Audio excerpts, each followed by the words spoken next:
Today, here we are at our shooting school. It's actually the day before one of our shooting schools, and we're in our tent. And now what we're gonna do today is we're gonna take this 20+ minute, give or take, episode to show you guys how efficiently you can take one of our MOA rifles from 0 to sight in and then on to 1,000 yards. So I know for a lot of you guys out there at home, there's a lot of apprehension about how you go about, either selecting the right rifle, selecting the right optic, ammo, bullet, and on this goes. And then you get to the next step. Once you've selected all of those items, now you've got to figure out, well, what are you going to do with it? So I know there can be a lot of apprehension about getting into the right products and how to set it up. So what we've got here is everything you see on the table is all that is needed to take one of our brand new MOA rifles to 1,000 yards. So as you guys can see, we've got an MOA Evolution in 7mm Remington Magnum.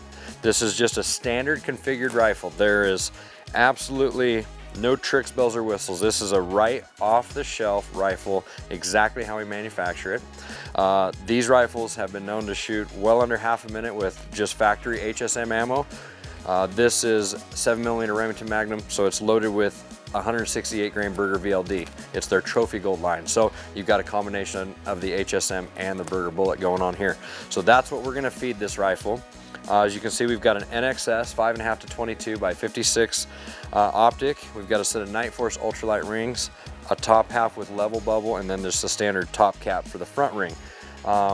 As far as shooting equipment, what we've got is we've got just a standard mat, a rear bag, a bipod, some ear protection, my sunglasses, and I've got the G7. So there's 21 rounds on the table. If I do everything just right, I'm confident that we can not only get this rifle sighted in, but we'll get it out to 1,000 yards in that many rounds or less.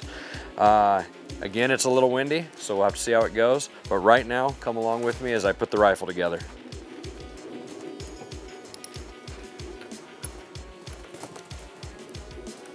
So what we're doing here is we're very specifically, we have the rifle level and plumb. So we've got a level here that I can indicate that the action is actually true and plumb. So I set the rifles up typically putting the nut of the Picatinny style rings away from the ejection port area. That way if I'm running my hands in and out of it, I don't hit my knuckles on them. So I'll go ahead and do the best I can do at just centering these rings right over the action screws. That way it's just a center core there. Another important thing is you'll notice there's a little slot back and forth in that Picatinny. I always make sure that the rings are forward. They're right against it. That way when the gun or the rifle recoils back, it's already against the lug and the ring, so there's no slippage. We're gonna go ahead and run these at just a standard 68 inch-pounds. Now we don't have a torque wrench here for the rings, but it's something I've been doing for a long time, so I just kind of have a feel for where I want them. There we go, I like that. Chrissy's about 380, give me 3.5 minutes of elevation. It's a strong 15-mile-an-hour wind, so we're gonna go 2 minutes right.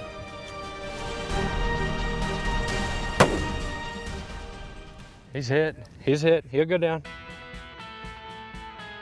I seen a big old blood spot.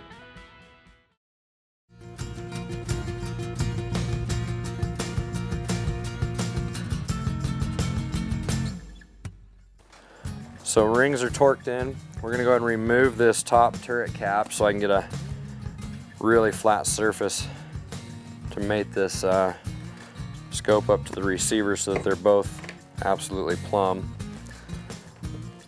Another thing from using the rifles, I pretty much know from a visual where I want the eye relief set. I'm referencing my Picatinny base with a particular spot on the scope.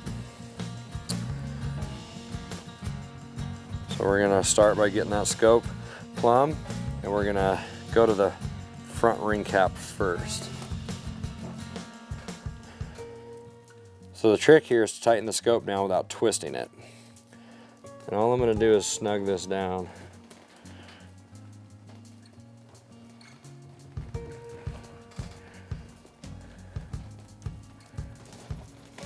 Okay, now that we've got that snug and everything is still plumb, we're gonna go ahead and put the rear ring cap down. Now, here's a little bit of the tricky part. What we wanna do is we wanna make sure that we get this in line with this level without twisting the scope. So we've gotta do this a little delicately, but still an easy task as long as you pay attention.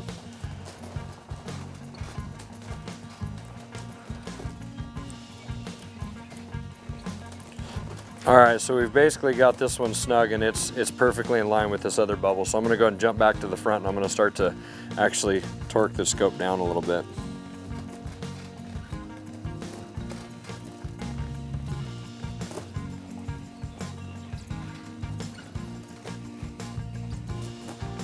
All right, so if I line up my bubbles, they're definitely in line. Okay. So we're gonna go ahead and remove this bubble. So the scope is free, it can click, so we're gonna go ahead and just throw the turret on it so that I have a way to reference where I'm starting. I think it's time that we pack up our gear. We're gonna go to the 100-yard range. We're gonna lay all this stuff out. We're gonna pull that bolt. We're gonna do a visual bore sight. We're gonna pop a couple rounds. And what we're gonna do is we're gonna sight in so that we get approximately 1 minute high, which would be equal to a 200-yard zero on this gun, but because we don't have a 200-yard range right here, we're just gonna do it at 100 yards. So again, we're just gonna sight in at 100 yards, 1 minute high. That's equal to a 200-yard sight in, which is what I've got here in the G7. Once we get the gun grouping and right where I want, I'll go ahead and slip the turrets back, we'll gather up our gear, and then we'll head down to the big range. Well, here we are, we're on the firing line at 100-yard range. We're gonna do this from the ground prone. Kind of got a strong rule here in our shooting school that there's no benches in the field, so there's no sense in sighting in off a bench. We need to get this rifle ready for field position hunting. So we're here prone. What I'm gonna do is I'm just gonna pull the bolt out, and I'm gonna take a minute here and get the rifle plumb and get me bore sight, and then I'll pop the bolt back in, and while I'm sighting it in, I'll also be fouling it in because this rifle does have a clean bore right now, so we can kind of do 2 for 1. Might take us a few shots to get it where we need to go. Might let the barrel take a minute and cool down, and then we'll see about putting some groups and just getting sighted in. So here we go.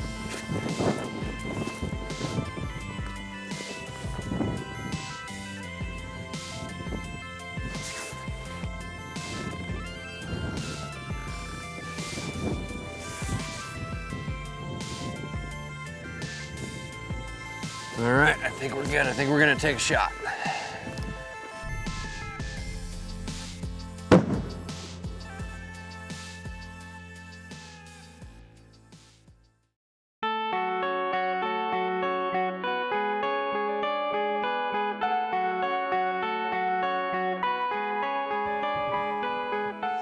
All right, I think we're good. I think we're gonna take a shot.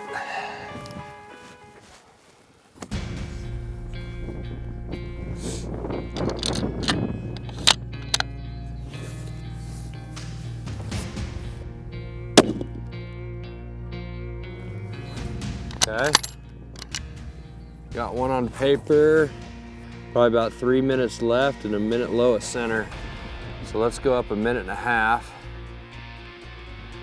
just to get that knocked out. Let's go right.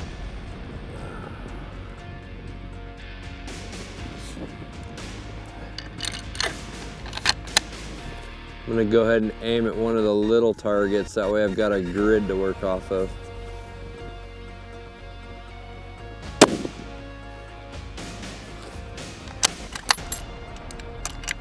Just a minute left and a quarter minute low still.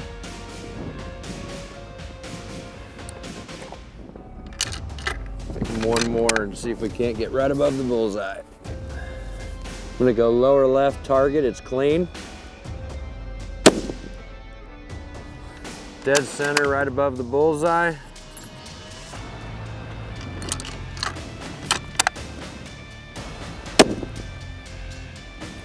Touching that one. Let's go for one more.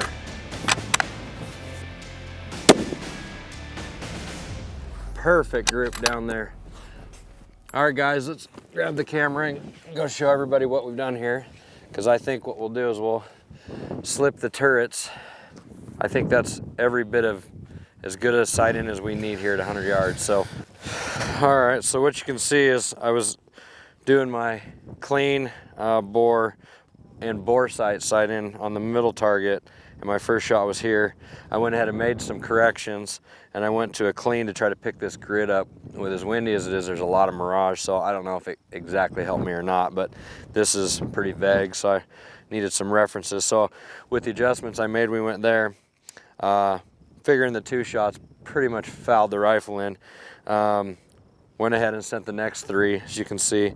Not gonna exaggerate, it's probably just what we'd call a loose half minute right there. So the rifle, the ammo, the bullets, optics, it'll do better.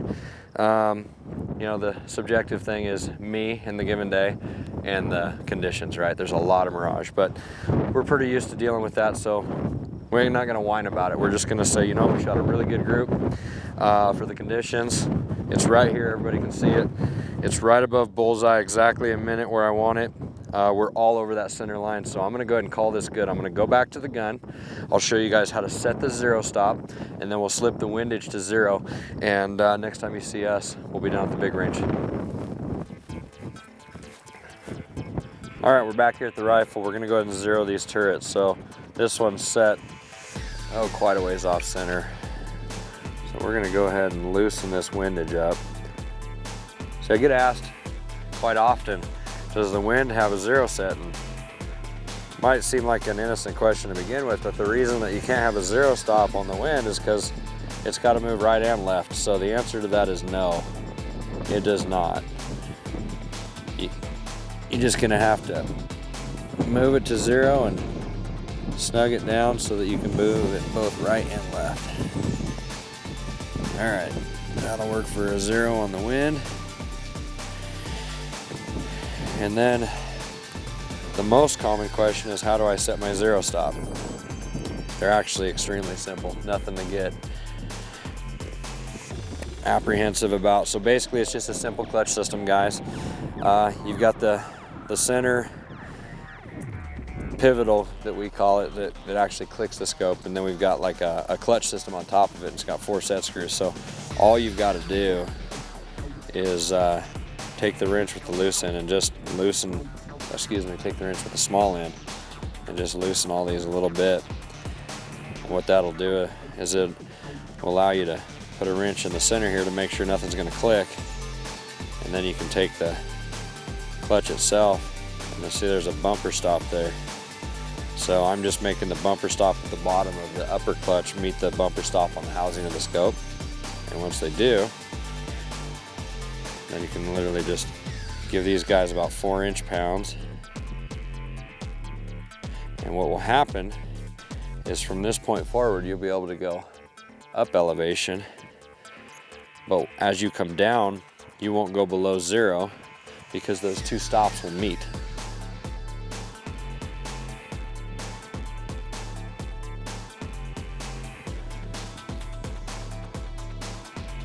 So as you can see, I've done everything with the small end of the wrench, so it's light hand work. It's not get out the socket and drive and get after it work. So literally, now I can go up and it'll go right back to 0. So I can't go below, I can go up, and it's referenced to 0 right now. So that's pretty much it. We're slipped, we're 0 stopped, we're set. We're a minute high at 100. We're ready to hit the big range. We'll see you down there. Well, here we are, we're at the big range. As you can see, I've got everything that I had up at the sighting range. except for I added a very important addition here. I added the spotting scope. Since we were dealing with quite a bit of wind up top, we know that we were going to have some wind down here. So I grabbed the spotter, and I've kind of been watching this target. The first one we're going to engage is 400. So what we're going to do, we're going to continue this theme, and how we're going to do it is we're going to go from 400 yards, 600 yards, 800 yards, ultimately ending at 1,000. So from some of you guys that might have seen the tech tip before, we're going to try to do the no more than 2 shot rule so that we keep this barrel cool and it simulates these cold bore shots on animals at these distances. So again, no more than 2. We're working our way 4, 6, 8 out to 1,000, so we can show that guys can move beyond the apprehension of getting these rifles and getting them set up and field ready. Here we go. All right.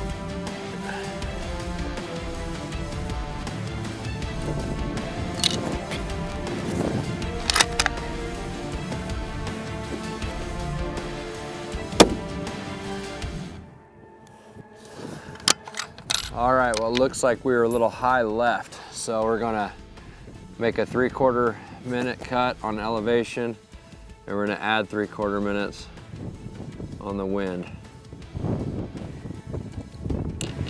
Let's try it again.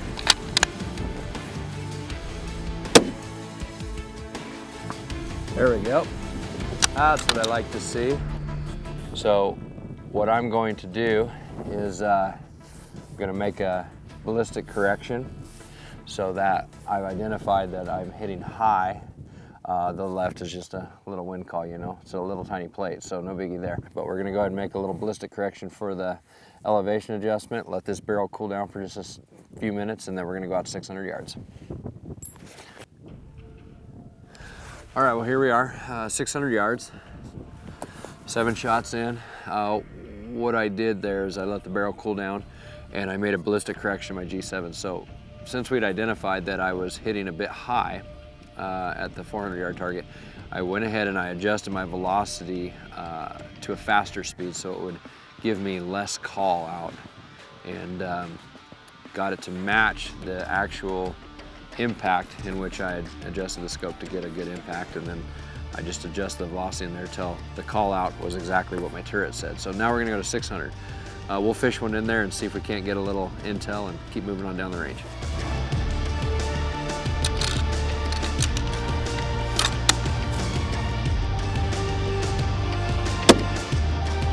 There we go. Nice hit.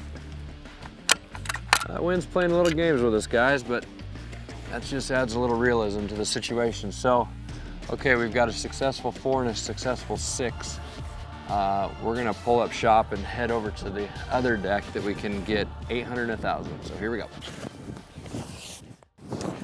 All right, we're set up at 800, and we're gonna go ahead and grab a range, get a call. All right, so we're looking at about 15 1/4. And then let's see what this wind is doing. I'm gonna give it about 3.5 minutes.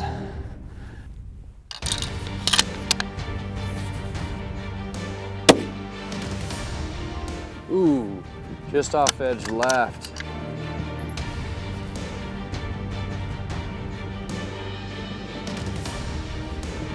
Try it again.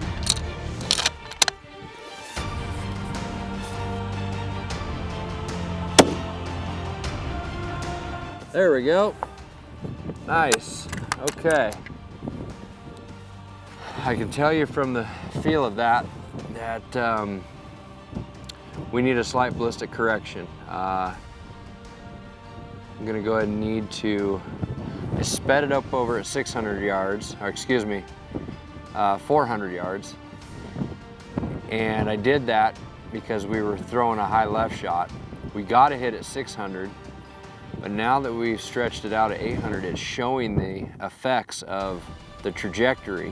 And this happens as you get further and further away from the muzzle. So it's really showing the importance of doing a trajectory validation, because as you get further away, these adjustments become more and more important. So I know where I was holding on the plate on that second shot, and I got an idea where I hit. So I'm actually gonna go in and I'm gonna take the amount of velocity that I had sped the rangefinder up at 400 and where I had originally set it, and I'm gonna split the middle. I'm gonna go ahead and slow it back down because I'm slightly low there. So I'm gonna go ahead and split that gap, resave it, and then I'm gonna move to 1,000 yards.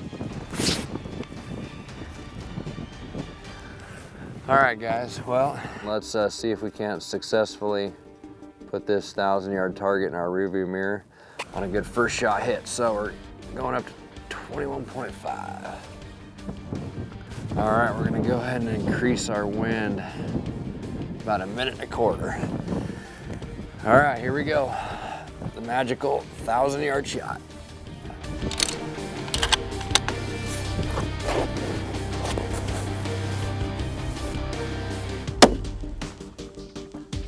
There we go.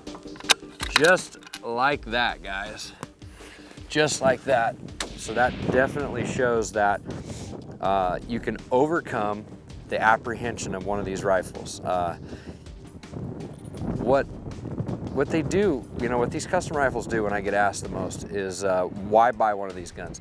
And I typically say, well, you buy a custom gun because they're consistent. And what that really means is they'll repeat the same result over and over and over. So if you can repeat the result, you can correct, adjust, learn, and adapt, and be interactive with this rifle. And clearly what we've done here shows that, it illustrates it. We took a rifle out of the box, we mounted up an optic, we threw a great ammo and bullet combination in it, and we immediately seen consistent results at the sight end range and ended up with, you know, that loose half-minute group laying on the ground. We're not shooting from a bench, guys, here. This is field position. So then take that, move out to 400, 600, 800, and eventually end up at 1,000. You know, quite honestly, there's more targets on this range. Most of that's for the novelty part of the shooting range. To go out with a field system ready to go, you know, we can use this 1,000-yard validation work and be just fine. So again, I hope that this helps not only illustrate as a learning tool to get some of you guys in the game a little quicker, but also helps guys that are possibly thinking about how to effectively extend their range, show them that it is not as difficult and it's not as hard as it may seem. It's just a diligent process to get you where you want to go. So again, guys, thanks for joining us this episode.